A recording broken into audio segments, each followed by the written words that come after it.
let's say, a meal and a drink, siguro aabot ka na ng pinakamababa na 300 usually. And naghahanap rin ako ng pwede kong puntahan kasi usually pare-pares naman yung pinupuntahan ko. I'm planning to go to the National Library of the Philippines. Pero para sa akin kasi masaya ako nagastusan siya because safety mo kasi yung kapalit eh. Kung siguro ako yung tipo ng work ko is bahay, office, bahay, I would have not wanted to buy a car or use a car actually.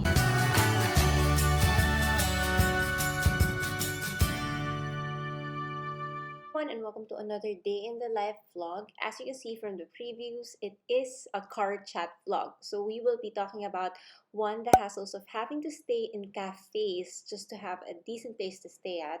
Two, importance of car maintenance. And finally, commuting life. I hope you enjoyed today's vlog and please let me know in the comments your views on any of the topics discussed. TTYL! Today is another hearing day. However, the difference or yung gap between two of my hearings today ay medyo malayo sa isa't isa. The first one started at 9 a.m. and the second one will start at 2 p.m. So, as you can see, the gap is medyo wide in terms of the time. So, I decided, and usually kasi, kapag merong ganitong klaseng gap, I go to a coffee shop o kaya somewhere na makakapag-lunch na ako. Tapos minsan dahil ang bilis ko kumain, kinakailangan kong lumipat o kaya naman mag-order ulit. So, it can get a little bit expensive. Ako, personally, hindi ako masyadong fan of eating out. I mean, sometimes you need to talaga kasi nga, alam mo yun, with all the oras, pagkatapos yung effort, yung energy, and all the resources that you have. So, pinaka-convenient talaga mag-order out. And in terms of sa expense, it can get really expensive as well. Like, for, let's say, a meal and a drink, siguro aabot ka na ng pinakamababa na 300 usually outside, tapos 300 to 500 per meal. So, diba, ang gastos niya, hindi siya nakakatuwa na expense for me. Hindi ako masaya na ginagawa siya. Although sometimes na when I feel like treating myself, I do that. Pero, hindi ko siya gagawin yung tipong everyday or yung madalas, mga 3 to 4 times a week. No, it's too much for me, at least. So, today, nag-iisip nga ako ng pwede kong puntahan and naghahanap rin ako ng pwede kong puntahan kasi usually pare-pares naman yung pinupuntahan ko. So, I mean yung location ng mga hearing. So, feeling ko advantageous din yung gagawin ko today since I would find something new and also share with you guys kung okay ba siya, lalo na if you live within and live/study sa Manila area. Okay, so I'm planning to go to the National Library of the Philippines, which is located in Calao, Manila. It's actually very near to where I'm supposed to be at around 2 p.m. So that's good. I hope it would be okay. Yung qualifications ko for the place would be, of course, parking, na merong parking. If walang free parking sa premises, parang may reasonable distance sa parking and also safe naman yung location ng parking. Yan yung sa parking ko. Okay lang din naman magbayad. Basta huwag naman masyado exage. Maximum 50 pesos sa parking. Pagkatapos, sana merong makakainan dun sa area. O kaya kung hindi, merong malapit na pwedeng puntahan para kainan. For, let's say, lunch or bigla akong magutom or something. Siguro, kailangan ko rin magsimula ng magbaon ng pagkain ko para hindi rin ako napapagastos sa pagkain. Dahil I'm sure malaki yung maititipid nun na pwede ako kumain sa kotse o kaya magpark ako somewhere pagkatapos dun ako tumambay. Yung parang tipong ganon. Tapos, of course, it's a library, so I'm looking forward to having yung kumbaga magandang atmosphere, conducive for studying. Namimiss ko na mag-library, sa totoo lang. Sobrang na-enjoy ko kasi talaga ang time pag nasa library, and yun. I'll be there in a few minutes, I think. I'm here at, nasa may recto na ako, and go kami. Bakit ang dami pa ring jeep na kumakaliwa dito sa may FEU? Nakakaloka. Ay, naku talaga. Ang nakakainis actually. Sa totoo lang, dito sa Manila, in terms of yung MTPB or the Manila Traffic Parking Board, I think, hindi ako sure. Kapag grabe sila manghuli, as in like, hindi ko maintindihan.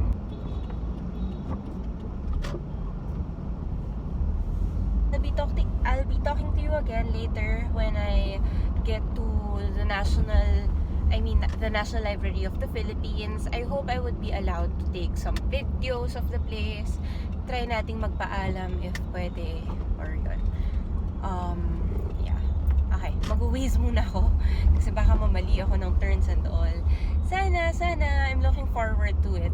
And also, happy ako kasi first time ko magpunta dito. And I remember that my sister, my architect sister, actually, parang yung thesis niya nun, nung college, was yung National Library of the Philippines. Like a design for it. May ano siya dun eh. May honor or something, parang may binigay sa kanyang award dun sa thesis na yun. So, I'm interested in getting in the I'm very interested in seeing the National Library of the Philippines. Mali nyo, maging okay din tong place para sa inyo, maging option for Manila College students or high school students to study at. Okay din sa Quezon City Public Library, which is nandun sa within the Quezon City Hall. Okay sobra yung Quezon City Public Library. I've been there I think 3 times already. That was where Armand studied also. Doon siya nung nagre-review siya for the bar exams. If you remember Armand, who is an Ateneo Law graduate and who is a lawyer. When he was reviewing for the bar, he regularly studied sa Quezon City Public Library. So, for those living in Quezon City, it might be a good option for you as well. I'm not sure about their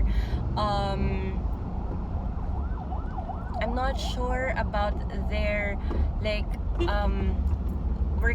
yung operating hours, but I think next week I would be having a hearing sa Quezon City. So, tatry kong magtanong regarding the public library sa Quezon City because I think, alam mo yun, ibigay natin to information na to dahil it's so frustrating, like the one that I read din sa Twitter, ang frustrating na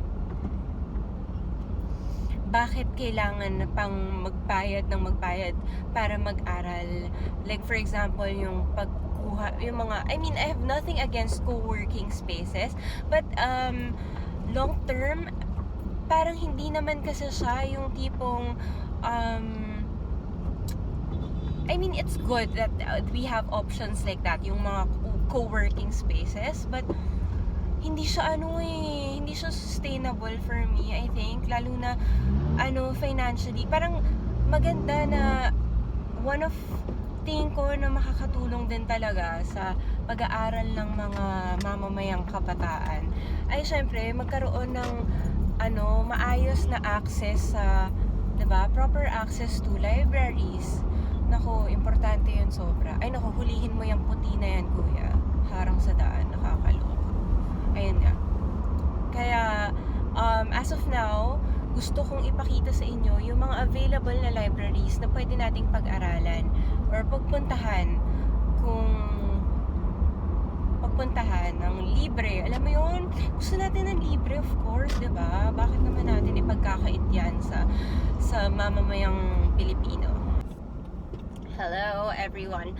So, I just left the building or the place. Actually, dyan yung dito sa area na yan, yung National Library of the Philippines.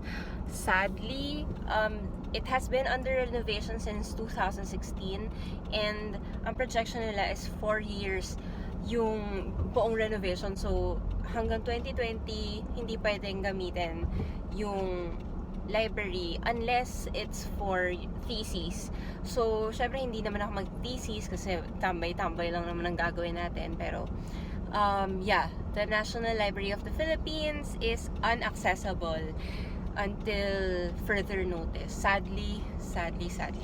Anyway, I'm on my way to Intramuros eventually parang gusto kong maghanap ng library around Intramuros area para naman, 'di ba? And we'll just eat lunch and I'll talk to you later, TTYL. Ang pambansang photo bomber! Hi everyone, we're here at... Ay, wala si Jen. We're here at CPK. Jen, wala nang ganyanan, please. Ang hilig mo mang ano eh. Kaso wala yung CPK. California Pizza Kitchen. Favorite drink ko sa CPK ay grape shake. And then we're trying a new appetizer dish today, tonight. We're gonna be trying calamari.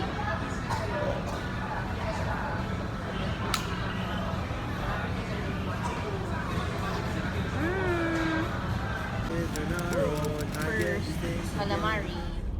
Good morning. Today we're on our way to Toyota Pasig because I'm gonna be leaving my car for preventive maintenance. Before I was leaving my car with, I was entrusting my car with Goodyear sa Capitolio because they have really good service there actually. Good naman ang service nila, pero I feel like for my 130th na kilometerage, di ko alam, kilometer reading ng aking odometer, I want to opt for Toyota sa kasa nila. Actually, ang ayoko ng service sa Toyota show eh. Kaya, I prefer not to bring it there. Actually, excited ako, although, of course, expense siya dahil gagastos ka for the preventive maintenance, ganyan. Pero para sa akin kasi, masaya ako nagastusan siya because, alam mo yun, safety mo kasi yung kapalit eh, nung service nila and dun sa gagawin nila sa sasakyan mo. Ako, I'm so happy na kahit man, ilang taon na ba tong coaching to with my family? Kasi high school pa lang ako, kotse na namin to. So, dumaan siya ng high school, ng college, ng law school, and now that I'm working, nandito pa rin siya. Masaya ako with it. I don't feel the need to buy a car very soon, like within this year, hindi pa siguro. Just because, it serves its purpose, and I don't need a boom boom pow car. I just need a car that's working, that takes me to where I need to be, and with the type of work that I do kasi, ang hirap na wala ka talagang kotse, yung palipat-lipat ka ng location mo. Kung siguro ako, yung tipo ng work ko is bahay, office, almost every day, I would have not wanted to buy a car or use a car actually. Hindi siya practical to do that because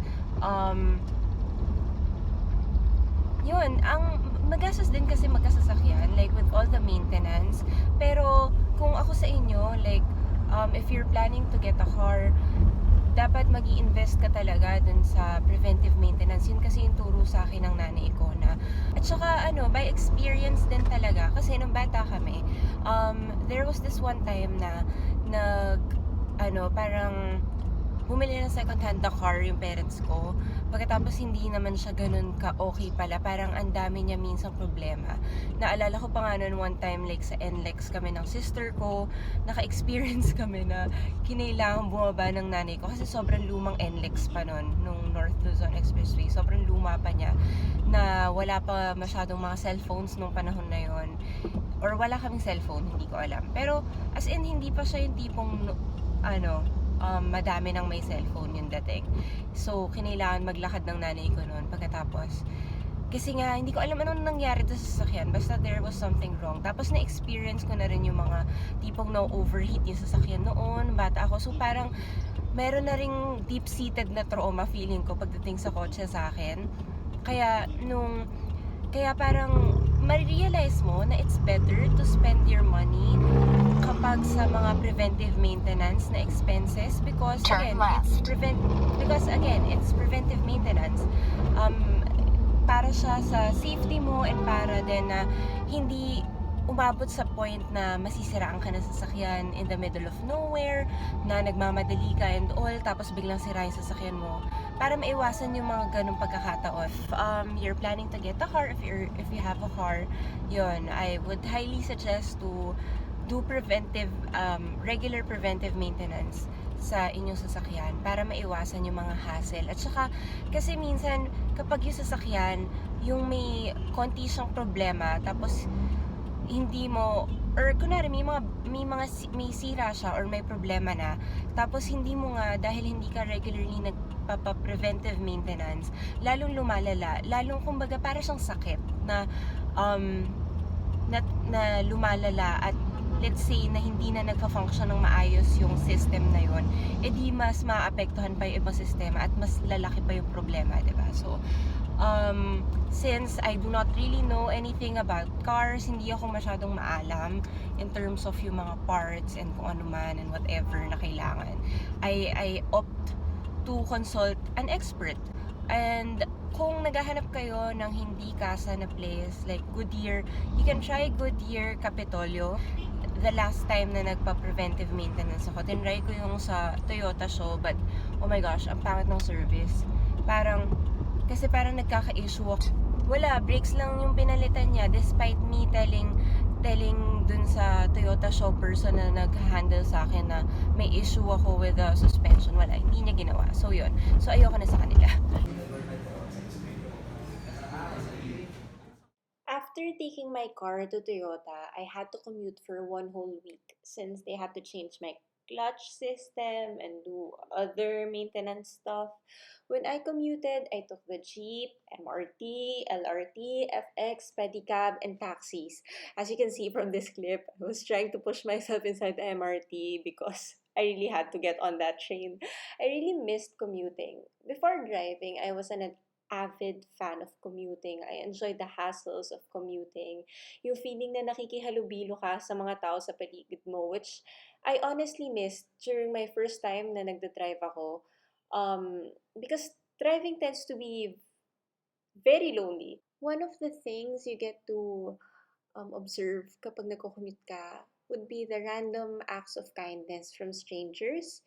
And you also get to exercise by walking a lot, and also you sweat a lot. So, again, I hope you enjoyed today's vlog, and I hope to talk to you again soon. TTYL. Bye!